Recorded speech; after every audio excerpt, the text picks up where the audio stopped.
તો મિત્રો, આ આકૃતિ ગઈકાલે આપણે ભેગા થયા ત્યારે મેં તમને દોરવાનો એના વિશે વર્ણન કરવાનું, એની સાથે જોડાયેલા બીજા 4 કે 5 પ્રશ્નોની ચર્ચા માટે કામ સોંપ્યું હતું.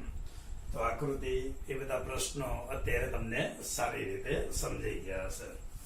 હવે માદા પ્રજનન તંત્રની નામ નિર્દેશિત આકૃતિની અંદર બીજા બધા જે ભાગો કેટલાક સમજવાના છે, અંડપિંડ વિશે સમજવાનું છે, અંડવાહિની વિશે સમજવાનું છે, ઇથિમસ વિશે સમજવાનું છે. તો એ બધી બાબતોની આપણે નામ નિર્દેશિત આકૃતિ દોરી અને ચર્ચા કરવા માટે આજે આપણે પાછા ફરીથી ડિજિટલ માધ્યમથી જોડાઈ રહ્યા છે. તો ફરીથી માદા પ્રજનન તંત્રના બાકીના ભાગોની રચના જોઈએ. તો અત્યારે આજે હું જે રચના દોરું છું એ અંડવાહિનીની રચના કરું છું.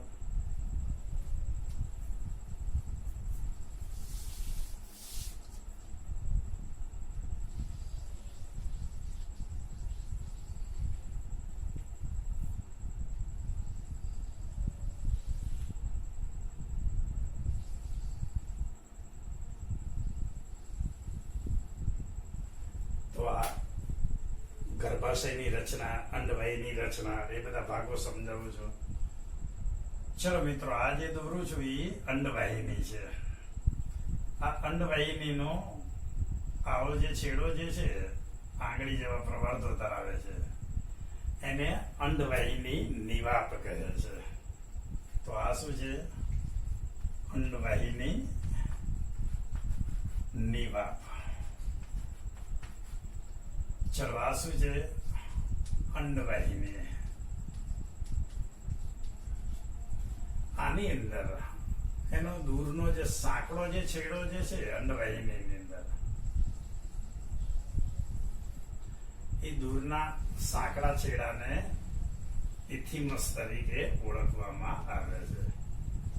તો અહીંયા આ દૂરનો જે સાંકડો છેડો દોર્યો છે એ શું છે? ઇથિમસ તરીકે એને ઓળખવામાં આવે છે. સમજાઈ ગયું? આ રચનાને તુંબિકા તરીકે ઓળખવામાં આવે છે. તો ઇથિમસ એટલે શું એમ પૂછાય તો કહેવાનું, ગર્ભાશયના અંડવાહિનીના સાંકડા ભાગને ઇથિમસ તરીકે ઓળખવામાં આવે છે. ગર્ભાશયની અંદર અંડવાહિનીના સાંકડા છેડાને ઇથિમસ તરીકે ઓળખવામાં આવે છે. આ ઇથિમસ અંડવાહિની તુંબિકા અને અંડવાહિની નિવાપ, તુંબિકા અને અંડવાહિનીને જોડવાનું કામ કરે છે. કોને જોડે છે? આ અંડવાહિની નિવાપ, તુંબિકા અને અંડવાહિની એને જોડવાનું કામ કરે છે. સમજાઈ ગયું? ફરીથી સમજાવું છું. ઇથિમસ એટલે શું? તો અંડવાહિનીના દૂરના સાંકડા છેડાને શું કહેવાય? ઇથિમસ. ઇથિમસ કોને જોડવાનું કામ કરે છે? તો અંડવાહિનીનો નિવાપ, તુંબિકા અને અંડવાહિની ને જોડવાનું કામ કરે છે. ચલો, એ જ રીતે મિત્રો આ બાજુ પણ ફરીથી બીજું એ જ રીતે અંડવાહિની નિવાપ આવેલું હોય છે. કેમ કે એક જોડ અંડવાહિની તો એક જોડ અંડવાહિની નિવાપ આવેલું હોય છે. અંડવાહિની નિવાપનું કાર્ય સમજી લઈએ કે અંડપિંડમાંથી છૂટા જે પડે અંડકોષ, એને એકત્ર કરીને અંડવાહિનીની અંદર દોરવાનું કામ કરે છે. તો પેલા અંડપિંડ ક્યાં આવેલા હોય છે? તો અહીંયા અસ્થિબંધ વડે બંને બાજુ એક એક જોડ અંડપિંડો આવેલા હોય છે. બદામ જેવડા આકારના અંડપિંડો આવેલા હોય છે. આ અંડપિંડો ની લંબાઈ મિત્રો 2 થી 4 સેન્ટીમીટર જેટલી હોય છે. લંબાઈ કેટલી હોય છે? 2 થી 4 સેન્ટીમીટર હોય છે. અને આ અંડપિંડ અસ્થિબંધ વડે નિતંબ ગુહા સાથે તો જોડાય જ છે, છૂટા હોતા નથી. પણ નિતંબ ગુહા સાથે તો જોડાયેલા હોય જ છે, પણ ગર્ભાશય સાથે પણ જોડાયેલા હોય છે. તો બંને બાજુ એક જોડ અંડપિંડ આવેલા છે. અસ્થિબંધ વડે નિતંબ ગુહા સાથે જોડાયેલા હોય છે. ગર્ભાશયની દિવાલ સાથે જોડાયેલા હોય છે. સારું, આ અંડવાહિનીનો બહારનો છેડો જે છે મિત્ર તમે જુઓ તો ગોળ છે, પરિઘીય છે. કેવો છે? પરિઘીય. બહારનો છેડો પરિઘીય ગોળ હોય છે, પણ અંદરનો ભાગ માસલ હોય છે. અંદરનો જે મજ્જાનો જે ભાગ જે છે એ કેવો હોય છે? માસલ હોય છે. તો આ સમજાઈ ગયું. એની લંબાઈ કેટલી હોય છે? 2 થી 4 સેન્ટીમીટર જેટલી હોય છે. આ અંડપિંડ માંથી નીકળતી અંડવાહિની, આ અંડપિંડના પરિઘીય વિસ્તરણમાંથી નીકળતી અંડવાહિની અને ગર્ભાશય અને આગળ જોઈશું યોનિ માર્ગની રચના, એ ભેગા મળીને જે રચના જે કરે છે એ માદા સહાયક નળી તરીકે રચના કરે છે. તો માદા સહાયક નળી એટલે શું? તો અંડપિંડ માંથી નીકળતી અંડવાહિની, ગર્ભાશય અને યોનિ માર્ગ ભેગા મળીને માદા સહાયક નળીની રચના કરે છે. માદા સહાયક નળીની રચના કરે છે. તો પરીક્ષા પૂછાય માદા સહાયક નળી એટલે શું? તો કહેવાનું અંડપિંડ માંથી નીકળતી અંડવાહિની, ગર્ભાશય અને યોનિ માર્ગ ભેગા મળીને જે રચના કરે એને માદા સહાયક પ્રજનન નળી તરીકે ઓળખવામાં આવે છે. તો આટલું સમજાઈ ગયું મિત્રો. હવે સમજવામાં અંડપિંડની અંદર આટલી બાબત સમજ્યા પછી હવે આગળ બીજી કેટલીક બાબતો સમજી લઈએ. હવે આપણે ચલો મિત્રો, હવે ગર્ભાશયની દિવાલનું વર્ણન કરીએ. તો આ શું છે? એની અંદર ગર્ભાશયની દિવાલ આવેલી હોય છે. તો સ્ત્રીઓની અંદર ગર્ભાશય છે. આ ગર્ભાશય મિત્રો એક જ હોય છે. સ્ત્રીની અંદર ગર્ભાશયની સંખ્યા કેટલી હોય છે? એક જ. એને કુંખ તરીકે પણ ઓળખવામાં આવે છે. આપણે ગુજરાતીમાં એક શબ્દ પ્રચલિત છે કે ભાઈ માતાની કુખમાં બાળક ઉછરી રહ્યું છે, માતાની કુંખેથી બાળકનો જન્મ થાય છે. તો એ અર્થમાં ગર્ભાશયને કુંખ તરીકે પણ ઓળખવામાં આવે છે. આ ગર્ભાશય કેવું છે? ઊંધા નાસપતિ જેવું છે. સફરજન જેવું એક બીજું ફળ આવે છે લીલા રંગનું, એને નાસપતિ કહેવાય. એને ઊંધું મૂક્યું હોય એના જેવા આકારનું છે. બોલો, ખ્યાલ આવી ગયો? આ ગર્ભાશય પણ અસ્થિબંધ વડે નિતંબ ગુહા સાથે જોડાયેલું હોય છે. આ ગર્ભાશય પણ છૂટું હોતું નથી, નિતંબ ગુહા સાથે અસ્થિબંધ વડે જોડાયેલું હોય છે. સમજાઈ ગયું મિત્રો? આ ગર્ભાશયના દૂરના સાંકડા છેડાને, આ જે દૂરનો જે છે આ સાંકડા છેડાને ગ્રીવા કહે છે. દૂરના સાંકડા છેડાને શું કહેવાય? ગ્રીવા.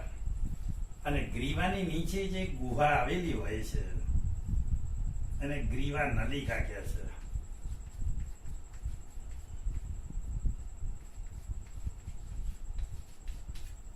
ગ્રીવાની નીચે જે નલિકા આવેલી હોય છે, ગુહા આવેલી હોય છે, એને શું કહેવાય? ગ્રીવા નલિકા તરીકે ઓળખવામાં આવે છે, જે સ્ત્રીની અંદર યોનિ માર્ગની અંદર ખુલે છે. બોલો, ખ્યાલ આવી ગયો? તો આ ગ્રીવા નલિકા, યોનિ માર્ગ ભેગા મળીને જે રચના કરે છે એને જન્મ નળી તરીકે ઓળખવામાં આવે છે. તો ગ્રીવા નલિકા અને યોનિ માર્ગ ભેગા થઈને જન્મ નળીની રચના કરે છે. તો સમજાઈ ગયું મિત્રો? તો અહીંયા આવી જે રચના જે હોય છે એ યોનિ માર્ગની અંદર ગોઠવાયેલો હોય છે. તો આ થયો યોનિ માર્ગ. ચલો, ખ્યાલ આવી ગયો મિત્રો? ફરીથી આપણે ચર્ચાની અંદર ગર્ભાશયની ચર્ચા ઉપર આવીએ. તો ગર્ભાશયની દિવાલ મિત્રો 3 સ્તરોની બનેલી હોય છે. તો ગર્ભાશયની સૌથી બહારની જે દિવાલ છે એને પેરીમેટ્રિયમ કહે છે. ગર્ભાશયની સૌથી બહારની દિવાલ શું કહેવાય? પેરીમેટ્રિયમ. આ પેરીમેટ્રિયમ એ ગર્ભાશયનું રક્ષણ કરવાનું કાર્ય કરે છે, બીજું કઈ કામ હોતું નથી. આ મધ્યમાં જે દિવાલ જે છે એને માયોમેટ્રિયમ તરીકે ઓળખવામાં આવે છે. મધ્ય દિવાલ છે એને શું કહેવાય? માયોમેટ્રિયમ. આ માયોમેટ્રિયમની વિશેષતા એ છે મિત્રો કે અરેખિત સ્નાયુનું બનેલું હોય છે અને એ પ્રસવ વખતે બાળ જન્મ થતો હોય ત્યારે જે ગર્ભાશયના સંકોચનની અંદર તીવ્ર સંકોચનો પેદા કરવામાં મદદરૂપ થાય છે. તો માયોમેટ્રિયમનો આમ કોઈ ભૂમિકા નથી, આમ કાર્ય નથી, પણ બાળ જન્મ થવાનો હોય, પ્રસૂતિ થવાની હોય એવા વખતે તીવ્ર સંકોચનો જે ગર્ભાશયમાં જે પેદા થતા હોય છે એ માયોમેટ્રિયમના અરેખિત સ્નાયુના કારણે થતા હોય છે. સમજાઈ ગયું મિત્રો? આ સિવાય અંદરની જે દિવાલ જે છે એ દિવાલ મિત્રો ગડીયુક્ત હોય છે. આ રીતે તો એ ગડીયુક્ત જે છે એને એન્ડોમેટ્રિયમ તરીકે ઓળખવામાં આવે છે. ગડીયુક્ત દિવાલને શું કહેવાય? એન્ડોમેટ્રિયમ. આ એન્ડોમેટ્રિયમની વિશેષતા એ છે જો અહીંયા ફલિતાંડ બને એટલે કે અંડકનું ફલન થાય અને ફલિતાંડ ધીમે ધીમે ગર્ભાશયમાં આવે તો ગર્ભનું સ્થાપન શેમાં થાય છે? ગર્ભાશયમાં એન્ડોમેટ્રિયમની અંદર થાય છે. તો સ્થાપન પણ એમાં થાય છે, ગર્ભ ઉછેર પણ એન્ડોમેટ્રિયમમાં થાય છે. પણ ગર્ભનું સ્થાપન ના થાય તો એવા સંજોગોમાં સ્ત્રીઓની અંદર ઋતુચક્ર શરૂ થતું હોય છે, ઋતુસ્ત્રાવ શરૂ થતું હોય છે. ઋતુચક્ર વિશે આપણે અલગથી ટોપિક ભણીશું ત્યારે એના વિશેની જાણકારી મેળવીશું. પણ અત્યારે આપણે એટલું નોંધી લઈએ કે આ ઋતુસ્ત્રાવ પણ શેમાંથી બને છે? એન્ડોમેટ્રિયમમાંથી બને છે. તો ત્રણેય સ્તરોની રચના ભેગી થઈ અને જે રચના બને છે એને સ્ત્રીઓનું ગર્ભાશય તરીકે ઓળખવામાં આવે છે. આ ગર્ભાશયની 3 દિવાલોની રચનાનું વર્ણન કર્યું. ત્યાર પછી મિત્રો આ જે ભાગ જે છે એને અંડવાહિની કહેવાય.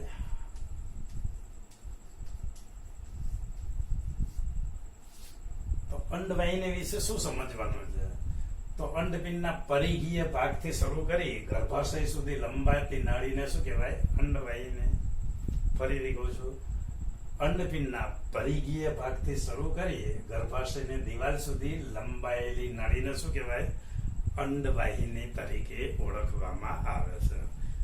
આ અંડવાહિનીની લંબાઈ 10 થી 12 સેન્ટીમીટર જેટલી હોય છે અને બંને બાજુની અંડવાહિની ભેગી થઈ અને ગર્ભાશયની રચના કરે છે. તો આટલું સમજાઈ ગયું મિત્રો? તો આજે આપણે આકૃતિની અંદર વિશેષ કેટલીક બાબત સમજવાની હતી એ આપણે સમજી લઈએ ફરીથી. તો આપણે શું સમજ્યા? આજે અંડપિંડનું સ્થાન સમજ્યા, અંડવાહિની નિવાપ એટલે શું એ સમજ્યા, ઇથિમસ એટલે શું, કોને જોડવાનું કામ કરે એ સમજી ગયા, જન્મ નળી એટલે શું, ગ્રીવા નલિકા એટલે શું એના વિશે જાણકારી મેળવી અને ત્યાર પછી ગર્ભાશયના 3 સ્તરો, એનું નામ અને એના કાર્ય, એના જાણકારી આપણે મેળવી. તો આજે આપણે શું જોયું? સ્ત્રીઓની અંદર અંડપિંડ આવેલા છે.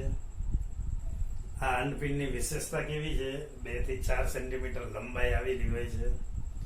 અસ્થિબંધ વડે એ નિતંબ ગુહા સાથે ગર્ભાશય સાથે જોડાયેલા હોય છે. બીજી વિશેષતા શું છે કે આ અંડપિંડ બહારથી કેવું હોય છે? પરિઘીય, બદામ જેવડે આકારની કદની અંગિકા છે. તો બદામનો જે રીતે આકાર બહારનો જે પરિઘીય હોય છે અને અંદરનો જે ભાગ સફેદ હોય છે માવા જેવો, એમ બહારથી પરિઘીય અને અંદરથી કેવો હોય છે? મેદ માસલ હોય છે. અંદરથી જે કેવો હોય છે? માસલ, મેદયુક્ત ભાગ અંદરની બાજુએ આવેલો હોય છે. ચલો, આ અંડપિંડ જે છે એ અંડપિંડમાંથી નીકળતી જે નલિકા જે છે એ ગર્ભાશય સાથે જોડાઈ અને યોનિ માર્ગ સાથે જોડી બાહ્ય સહાયક નળીની રચના કરે છે.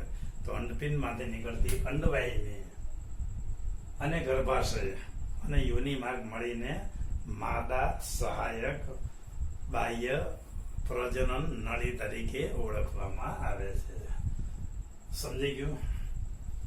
ચલો, આ છે ઇથિમસ. તો ઇથિમસ એટલે શું? તો ગર્ભાશયના અંડવાહિનીના દૂરના સાંકડા ભાગને શું કહેવાય? ઇથિમસ. ગર્ભાશયમાં અંડવાહિનીના દૂરના સાંકડા છેડાને શું કહેવાય? ઇથિમસ તરીકે ઓળખવામાં આવે છે. આ ઇથિમસ અંડવાહિની નિવાપ, તુંબિકા અને અંડવાહિનીને જોડવાનું કામ કરે છે. અંડવાહિની નિવાપ, તુંબિકા અને અંડવાહિનીને જોડવાનું કામ કરે છે. સમજી ગયું મિત્રો? અંડવાહિની નિવાપ એટલે શું? તો અંડવાહિની નિવાપ એની રચના આંગળીના પ્રવર્ધો જેવી હોય છે. આ તમને આંગળી જોવો છે એ રીતે પ્રવર્ધો જેવી, એને ફિમ્બરી તરીકે ઓળખવામાં આવે છે. અને એનું કાર્ય શું છે કે અંડપિંડમાંથી જો અંડકોષ છૂટો પડે એને એકત્ર કરી અને અંડવાહિનીમાં દોરવાનું કામ કરે છે. એને એકત્ર કરી અને અંડવાહિનીમાં દોરવાનું કામ કરે છે. સમજી ગયું મિત્રો? ચલો, અંડવાહિની તો અંડપિંડના પરિઘીય છેડેથી શરૂ કરી ગર્ભાશય સુધી લંબાયેલી નળીને શું કહેવાય? અંડવાહિની. અંડપિંડના પરિઘીય છેડેથી શરૂ કરી ગર્ભાશય સુધી લંબાયેલી નળીને શું કહેવાય? અંડવાહિની તરીકે ઓળખવામાં આવે છે. એની લંબાઈ કેટલી હોય છે? 10 થી 12 સેન્ટીમીટર જેટલી હોય છે. ત્યાર પછી ગર્ભાશયનું વર્ણન મિત્ર. તો ગર્ભાશયની દિવાલ 3 સ્તરોની બનેલી છે. પેલા ગર્ભાશય વિશે જોઈ લઈએ. ગર્ભાશય એક જ હોય છે. એના પૂંખ તરીકે ઓળખવામાં આવે છે. એનો આકાર કેવો હોય છે? ઊંધા નાસપતિ જેવો હોય છે. ચલો, આ ગર્ભાશયની દિવાલ કેવી હોય છે? 3 સ્તરોની બનેલી હોય છે. એમાં સૌથી બહારનું જે સ્તર છે એને શું કહેવાય? પેરીમેટ્રિયમ. એનું કાર્ય શું છે? ગર્ભાશયનું રક્ષણ કરવાનું કાર્ય છે. મધ્યમાં જે છે આવેલું છે એને શું કહેવાય? માયોમેટ્રિયમ. માયોમેટ્રિયમ શેનું બનેલું હોય છે? અરેખિત સ્નાયુઓનું બનેલું હોય છે. સમજી ગયો? અને આ માયોમેટ્રિયમનું સામાન્ય સંજોગોમાં કોઈ કાર્ય હોતું નથી, કોઈ ભૂમિકા હોતી નથી.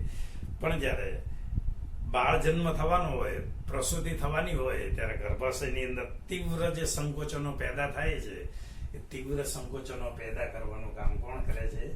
માયોમેટ્રિયમ. ચલો, એની અંદરની સૌથી અંદરની જે ગડીમય જે રચના જે છે એને એન્ડોમેટ્રિયમ તરીકે ઓળખવામાં આવે છે. તો સૌથી અંદરની ગડીમય રચનાને શું કહેવાય? એન્ડોમેટ્રિયમ તરીકે ઓળખવામાં આવે છે. એની વિશેષતા એ છે કે અંડવાહિનીમાં ફલન થાય, ફલિતાન ધીમે ધીમે ગતિ કરીને ગર્ભાશયમાં આવે, તો એ ફલિતાનનું સ્થાપન ક્યાં થાય છે? એન્ડોમેટ્રિયમની અંદર. ગર્ભનો ઉછેર ક્યાં થાય છે? એન્ડોમેટ્રિયમની અંદર. 9 માસના ગર્ભનો વિકાસ શેમાં થાય છે? એન્ડોમેટ્રિયમની અંદર. તો ગર્ભાશયની અંદર એન્ડોમેટ્રિયમ ખૂબ જ મહત્વપૂર્ણ હોય એવી અંદરની ગડીમય રચના છે. એ ઉપરાંત જો ગર્ભ સ્થાપન ના થાય મિત્રો, તો આ એન્ડોમેટ્રિયમ ની દિવાલ જે ગડીમય છે એ તૂટી જાય છે. તૂટી જાય છે, લોહી સાથે બહાર આવે છે, એટલે એને ઋતુસ્ત્રાવ તરીકે ઓળખવામાં આવે છે. તો એન્ડોમેટ્રિયમ દર મહિને નવું બને છે અને તૂટી રુધિર સાથે બહાર આવે છે, એને ઋતુસ્ત્રાવ કહેવાય. અલગથી એના વિશે આપણે ટોપિકની ચર્ચા કરીશું. ત્યારે ઋતુસ્ત્રાવના કયા કયા તબક્કા છે, એના વિશે શું જાણકારી છે એ આપણે જાણકારી મેળવીશું. તો એન્ડોમેટ્રિયમમાંથી ઋતુસ્ત્રાવ સર્જાવાનું કાર્ય પણ થાય છે. આટલું સમજાઈ ગયું મિત્રો? પછી બીજો મિત્રો, ગર્ભાશયના દૂરના સાંકડા છેડાને શું કહેવાય? ગ્રીવા તરીકે ઓળખવામાં આવે છે. ગર્ભાશયના દૂરના સાંકડા છેડાને ગ્રીવા તરીકે ઓળખવામાં આવે છે. આ ગ્રીવાની નીચે એક ગુહાનો ભાગ હોય છે અને એ ગુહાને શું કહેવાય? ગ્રીવા નલિકા તરીકે ઓળખવામાં આવે છે. આ ગ્રીવા નલિકા યોનિ માર્ગની અંદર ખુલતી હોય છે. તો ગ્રીવા નલિકા અને યોનિ માર્ગ બંને ભેગા મળીને જન્મ નળીની રચના કરે છે. તો પરીક્ષામાં પૂછાય જન્મ નળી એટલે શું? તો ગર્ભાશયના દૂરના સાંકડા છેડાને ગ્રીવા કહેવાય, યોનિ માર્ગમાં ખુલે છે. આ ગ્રીવાની નીચે જે ગુહા આવેલી હોય છે એને ગ્રીવા નલિકા તરીકે ઓળખવામાં આવે છે.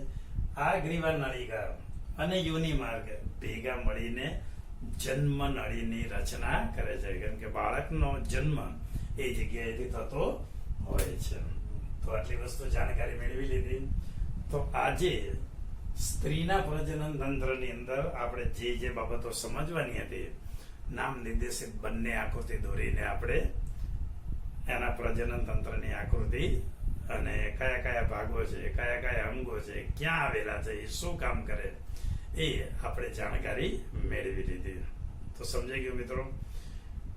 તો હવે આગળ બીજી ક્રિયા, આગળના જે બીજા બધા ટોપિક છે, દાખલા કે સ્ત્રીઓની અંદર ઋતુચક્ર વિશે જોઈશું, પછી બીજું કે અંડકોષ જનનની ક્રિયા જોઈશું, પછી સ્ત્રીઓની અંદર અંડકોષ જનન અને શુક્રકોષ જનન પુરુષોની અંદર એની સરખામણી કરીશું, પછી ફલનની ક્રિયા સમજીશું, ફલનની ક્રિયા પછી ગર્ભ સ્થાપન અને ગર્ભાવધિ કાળ એટલે ગર્ભ વિકાસ વિશે જોઈશું, અને પછી પ્રસૂતિ અને બાળ જન્મ એવા છેલ્લા ટોપિકની ચર્ચા કરીશું. તો આ બધા ચર્ચા કરીએ એ પહેલા આ બધા ટોપિક એને અંદર આવતી આકૃતિ ફરીથી તમને યાદ કરાય કરું છું કે પ્રેક્ટિસ કરજો, વાંચજો, બરાબર તૈયાર કરજો, તો હું તમને સારી રીતે આગળના ટોપિક સમજાવી શકીશ. તો આટલું બરાબર યાદ રાખીને કરવાનું છે. હવે અત્યારે જે આકૃતિ છે એ શાંતિથી તમે દોરી લો.